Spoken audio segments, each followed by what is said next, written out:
Banyak sahabat yang bertanya, apa dan bagaimana sebenarnya properti syariah itu? Sekarang banyak sekali bertebaran skema penjualan rumah dengan menggunakan skema 100% syariah. Lalu, apakah ada bedanya dengan skema penjualan rumah yang pakai KPR Bank? Seperti sahabat ketahui, 90% lebih transaksi jual beli rumah adalah menggunakan KPR Bank. Lalu, kenapa harus menggunakan cara yang beda dalam membeli rumah? Konsep properti 100% syariah ini mungkin masih asing di kalangan sahabat. Tapi, saya jamin, dengan menggunakan skema properti 100% syariah, kepemilikan rumahnya jadi sangat mudah dan menguntungkan bagi konsumen. Saya akan berikan 7 ciri plus bonus 1 keistimewaan di properti syariah yang sahabat semua perlu pahami. Ciri yang pertama, penjualan dengan skema properti syariah itu tidak pakai dana bank, baik untuk KPR-nya maupun pembangunan rumahnya.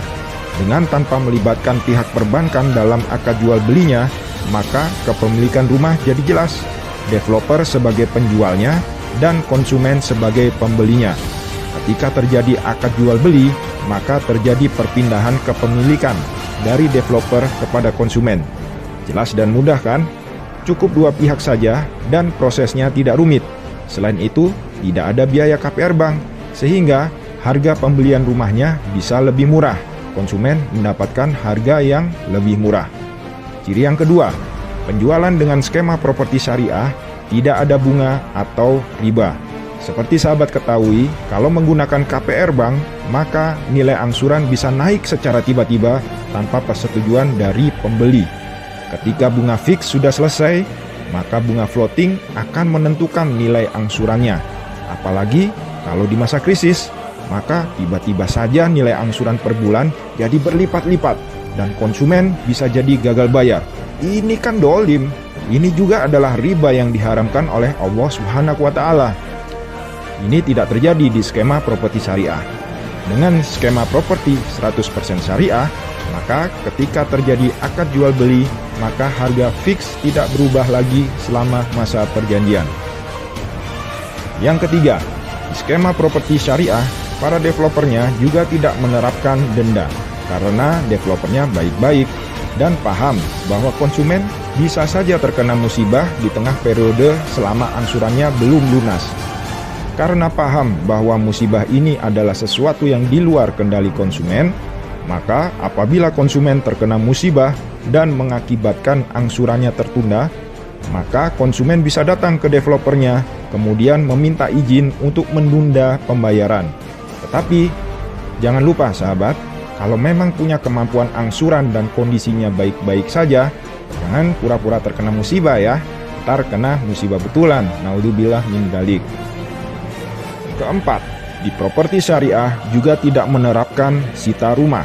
Ketika rumah sudah diserah terimakan kepada konsumen, walaupun kreditnya masih belum lunas, maka rumah itu sudah menjadi hak milik konsumen. Penjual tidak berhak lagi untuk mengambil rumahnya. Hak penjual hanya menagih hutangnya saja. Nah, kalau ternyata terkena musibah yang mengakibatkan konsumen tidak bisa melanjutkan angsuran, maka datang saja ke developernya dan utarakan musibah yang terjadi. Insya Allah bisa dicarikan jalan keluar yang sama-sama meringankan kedua belah pihak. Adil toh? Kelima, apabila konsumen ingin mengajukan kredit angsuran pembelian rumah, developer tidak akan melakukan BI checking. Developer punya skema dan sistem sendiri untuk memverifikasi apakah konsumen layak atau tidak untuk diberikan persetujuan pengambilan rumah dengan skema kredit syariah. Jadi jangan khawatir sahabat, yang tidak punya akses perbankan pun juga bisa membeli rumah dengan skema properti syariah ini. Keenam, skema properti syariah juga terhindar dari akad yang bermasalah secara syariah. Rukun jual belinya terpenuhi dengan hanya 2 pihak saja dalam transaksi jual beli, sehingga kepemilikan rumah setelah akad jadi jelas. Ketujuh, developer dengan skema properti syariah juga tidak menerapkan asuransi untuk pembelian rumahnya. Kenapa? Karena developernya paham apabila nanti ada musibah, itu juga merupakan suatu takdir yang harus diserahkan kepada Allah saja urusannya, tidak digantungkan resikonya kepada perusahaan asuransi. Selain itu, manfaatnya buat konsumen, harga penjualan rumah juga jadi lebih murah karena tidak ada faktor biaya asuransi. Saya berikan satu bonus terakhir kenapa sahabat harus menggunakan skema 100% syariah dalam memiliki rumahnya, yaitu karena ini adalah perintah dari Allah Subhanahu wa Ta'ala untuk selalu taat dengan syariatnya. Dengan 7 konsep skema properti syariah tadi, sahabat telah mengikuti syariah yang diturunkan oleh Allah Subhanahu wa Ta'ala. Karena jual beli rumah bukan hanya urusan dunia saja, tapi juga hal yang akan dihisap nanti di hari akhir. Jadi, pastikan skema jual beli rumahnya bisa sesuai dengan yang disyariatkan oleh Allah Subhanahu wa Ta'ala. Dan dengan mengikuti syariatnya, ternyata banyak kemudahan-kemudahan dan keuntungan-keuntungan yang didapat oleh sahabat semua. Adil kan pakai skema syariah? Enak kan dengan skema 100% syariah?